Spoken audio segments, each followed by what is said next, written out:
We know that Vladimir Putin is a liar, but what about Joe Biden? Fuel me once here, driving instructor of the world. Hey, it's a smart strategy in negotiations, especially in peace treaties, to allow each side to save face, walking away claiming some kind of victory.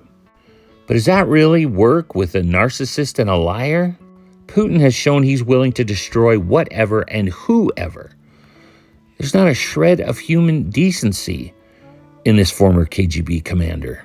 After seeing their treatment at the hands of Russian soldiers, even the formerly pro-Russian peoples of Donetsk and Luhansk have now abandoned their desires to be part of Russia, especially after more than 100,000 refugees from Donetsk moved into the cities claiming they've seen murder and torture by the Russian soldiers.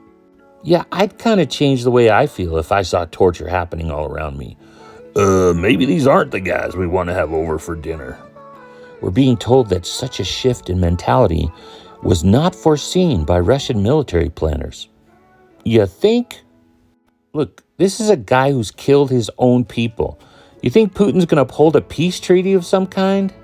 What's ironic is that Putin is citing history as the reason Ukraine should be part of Russia and that he wants it back.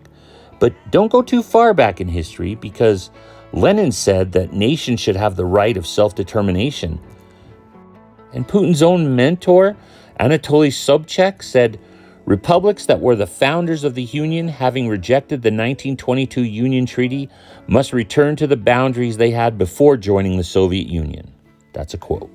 Recently, Putin has bombed hospitals, apartment buildings, and even train stations after he agreed to let corridors exist for women, children, and the elderly to be able to leave Ukraine by those trains.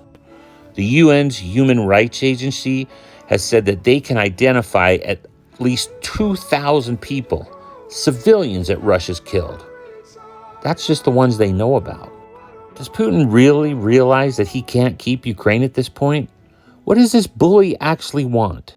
Meanwhile, Joe Biden says, we need to steel ourselves for a long fight ahead. What's he risking, except maybe his son Hunter losing a job?